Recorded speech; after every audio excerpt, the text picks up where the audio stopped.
내 마음 연약할 때 힘이 없고 내 마음 연약할 때 능력의 주님 바라보아라. 주의 이름 부르는 모든 자는 힘주시고 늘 지켜주시리. 눈을 들어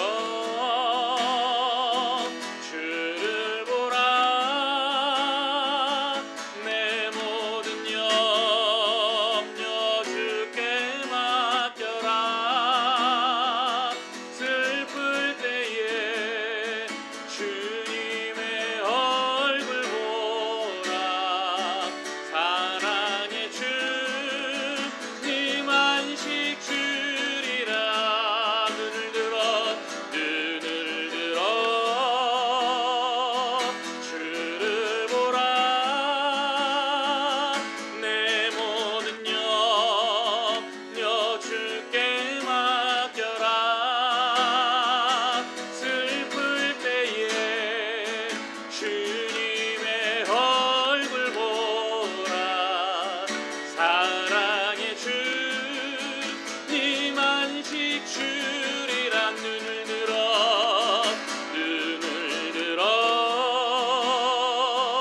주를 보라.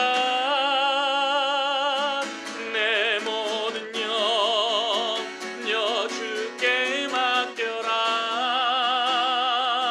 슬플 때에 주님의 얼굴 보라. 사랑의 주님 안식 주리라.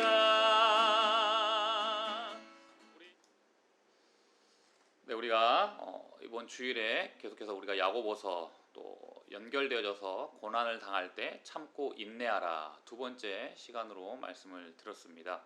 그래서 야고보서 5장 10절에서 11절에 있는 말씀 이 두 구절 가지고 우리가 또 고난을 당할 때 어떻게 인내하며 또 나아가야 되는지 말씀을 들었는데요. 우리 주일 본문 말씀 야고보서 5장 10절에서 11절 말씀 우리 다 같이 한 목소리로 봉독하겠습니다. 시작. 형제들아, 주의 이름으로 말한 선지자들을 고난과 오래 참음의 본으로 삼으라.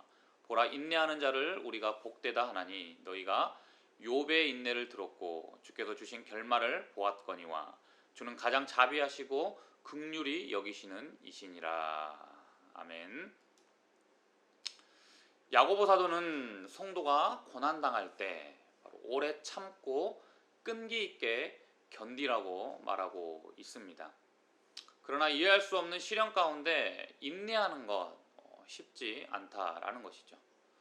특별히 또 계속해서 또 야고보서 5장 10절에서 11절 오늘 본문은 그 인내를 좀 더 우리가 실제적으로 더 발전시킬 수 있는 세 가지 방법에 대해서 말하고 있어요. 그래서 두 가지는 또 선지자들과 욥 그리고 마지막으로 그렇다면 우리가 어떻게 또 나아가야 되는가 실질적인 적용을 또 우리에게 말씀해 주고 있음을 보게 됩니다. 그래서 고난을 당할 때 우리가 참고 인내할 때 어떻게 나아가야 되는가? 첫 번째로 선지자들처럼 문제를 하나님께 가지고 가라라고 말씀하고 있어요. 네, 그렇죠. 10절에서 주의 이름으로 말한 선지자들을 고난과 오래 참음의 본으로 삼으라라고 하고 있어요. 주의 이름으로 말한 선지자들 오래 참음의 본으로 삼으라고 해요. 본으로. 그러니까 우리의 본이 누가 되느냐? 또 우리 성경에서 나오는 선지자들이 바로 우리의 본이 되어야 된다는 것이죠. 그래서 우리가 주일에 대표적으로 많은 선지자들이 있지만 그 대표적인 또 구약의 선지자 첫 번째로 엘리야, 우리가 또 엘리야를 들었고 두 번째로 에레미야에 대해서 우리가 살피며 들었습니다. 특별히 왜 선지자들을 본으로 삼아야 되는가? 바로 선지자들은 하나님의 말씀대로 살았거든요. 그리고 그 말씀을 있는 그대로를 전달을 했습니다. 그렇기 때문에 선지자들은 이 땅을 살아갈 때 고난과 함께 살아갔다라는 것이에요. 고난과 함께 살아갔다는 거예요. 고난과 함께. 그러니까 하나님의 말씀대로 살고 그 하나님의 말씀을 있는 그대로 전한 그 선지자들이 이 땅을 살아갈 때 고난을 당했다라는 것이죠. 그러니까 그들의 모습이 어떠했느냐라는 것이죠. 그래서 첫 번째 대표적으로 구약의 대표적인 선지자 바로 엘리야를 써요. 엘리야. 우리가 또 엘리야에 대해서 말씀을 또 들었었잖아요. 그래서 잘 알고 있는데 이렇게 보게 되면 엘리야가 3년 반 그 가뭄 가운데 인내를 하였고 그리고 또 갈멜산에서 승리를 했다라는 것이죠.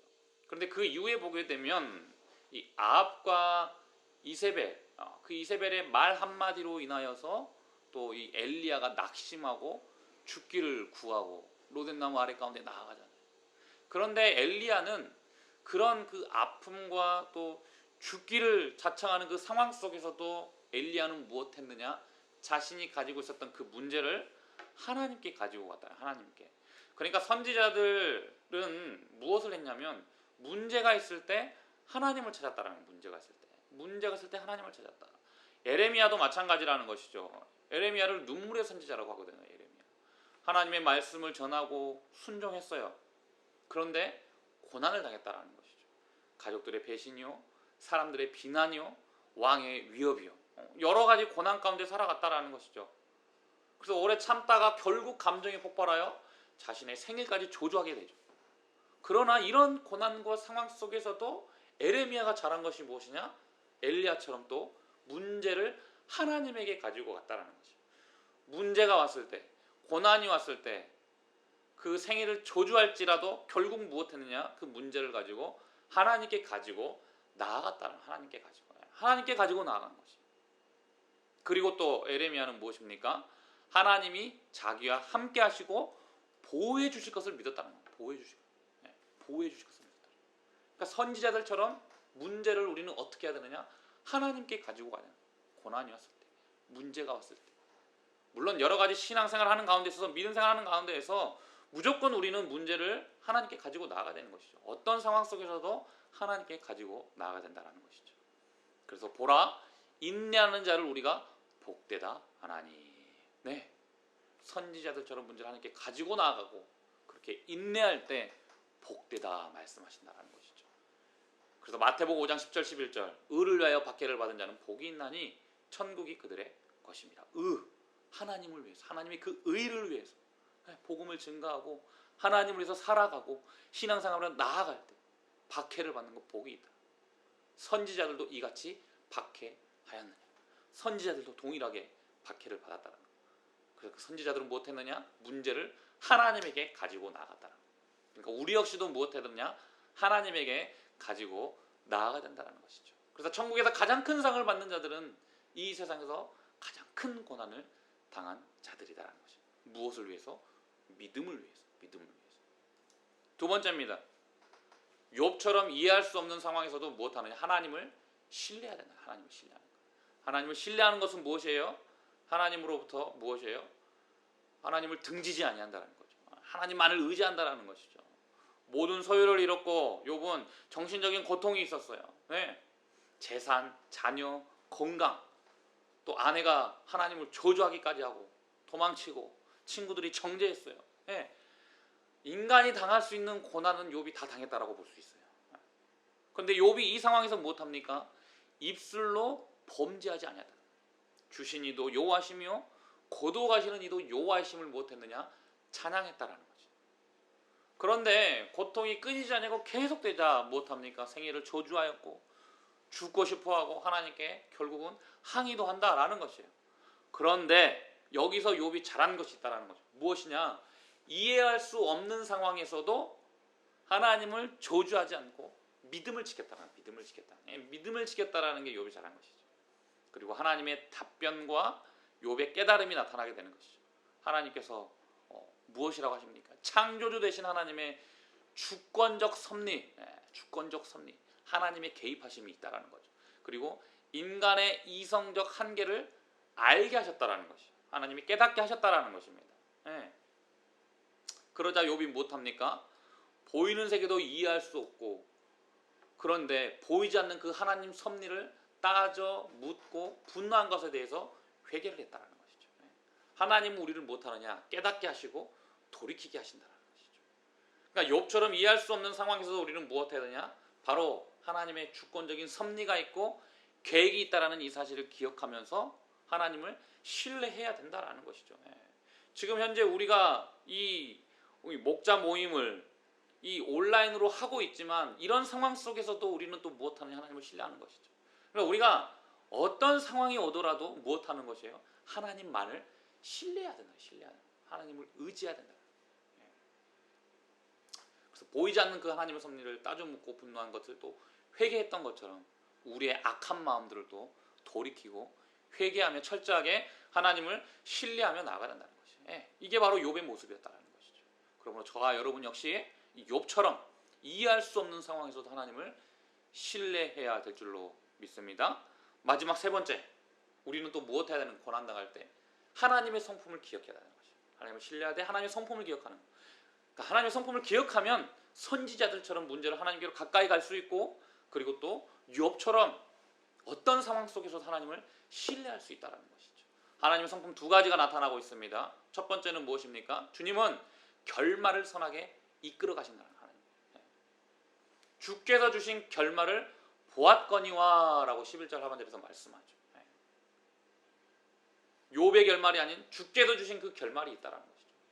바로 주님이 인생을 이끌어 가신다는 것이죠. 당장에 힘들고 아픔이 있다고 하여도 결국 결과는 하나님께서 선하게 이끌어 가신다. 하나님께서 선하게 이끌어 가신다. 내가 선하게 이끌어 가는 게 아니라 하나님께서 하나님의 길로 하나님의 방법으로 하나님께서 선하게 이끌어 가신다라는 것이에요. 그러니까 내 중심으로 보아서 선한 게 아니라 하나님이 보셨을 때 선한 길로 이끌어 가신다라는 거예요. 이걸 기억해야 돼요. 우리 각자 인생을 돌아보게 되면 참 여러 가지 일들이 참 많죠. 그런데 또 이런 하나님의 그 선하심의 그 이끌어 가심을 우리는 늘 경험하게 된다는 거예요. 그래서 우리는 이러잖아요. 돌아보고 나니, 뒤늦게 돌아보고 나니 하나님의 은혜였다라고 고백을 한다라는 것이죠. 욥을 보십시오. 욥에게 주신 결말이 있었어요. 그것은 무엇입니까? 다시금 모든 소유와 자녀를 회복시켜 주셨고 하나님을 더욱 깊이 만나게 되었고 다른 사람들에게 복이 되겠다. 다른 사람들. 욥을 통해서 하나님이 나타나게 되고 다른 사람들이 하나님에 대해서 알게 됐다라는 것이죠. 네. 그러니까 우리를 선하게 이끌어 가시는 것은 무엇이냐? 우리를 통해서 하나님의 나라를 이끌어 가시고 하나님의 나라가 확장되게 하시고 복음이 증거되게 하신다라는 것이에요. 그게 우리의 고난일지라도 우리의 모든 상황을 통해서 하나님은 그 결말은 무엇이냐? 선하게 이끌어 가신다라는 것. 두 번째는 무엇입니까? 주님은 가장 자비하시고 긍휼히 여기신다라는 것이죠. 말씀하시죠. 주는 가장 자비하시고 긍휼히 여기시는 이시니라. 선지자들이 인내로 끝까지 견뎌낸 것 바로 하나님의 풍성한 자비와 긍휼이 있었기 때문에 우리 각자에게 하나님의 풍성한 자비와 긍휼이 날마다 넘쳐나고 있다라는 것이죠. 그래서 우리의 최고의 본보기는 누구냐? 예수 그리스도라는 것이죠. 우리를 사랑하셔서 십자가를 견디셨고 긍휼히 여기시며 우리 아픔을 공감하신 그 예수 그리스도, 그 예수의 마음을 품고 우리 역시도 무엇하느냐? 그 긍휼히 여기는 마음으로 계속해서 달려가야 된다라는 것이죠. 그러니까 우리는 고난을 당할 때 참고 인내할 수 있는 이유는 바로 하나님의 성품을 기억했을 때 가능하다는 것. 하나님이 그 결말을 선하게 이끌어 가시는 그 하나님, 그리고 또 가장 자비하시고 긍휼히 여기시는 그 하나님의 마음, 이 성품을 기억하며 나아갈 때 바로 선지자들처럼 문제가 왔을 때 하나님에게로 가지고 가고 또 욥처럼 그 모든 상황 속에서도 바로 하나님을 신뢰하게 될 수 있다라는 것이에요. 그러므로 우리 모두는 우리가 신앙생활하며 이 땅을 살아가는 삶을 살아갈 때 여러 가지 환경 가운데 좌절하고 넘어지고 낙심할지라도 무엇하느냐? 하나님을 신뢰해야 하는 거예요. 하나님의 성품을 반드시 기억하십시오. 하나님의 성품 두 가지. 결말을 선하게 이끌어 가시는 그 하나님, 그리고 가장 자비하시고 긍휼히 여기시는 그 하나님, 우리를 위해서 죽기까지 하시는 그 하나님 성자 예수 그리스도, 그 긍휼히 여기는 마음이 저와 여러분의 마음 가운데 늘 넘쳐 흘러가야 될 줄로 믿습니다. 그래서 어떤 상황 가운데서도 철저하게 하나님을 신뢰하면서 달려가시기를 바랍니다.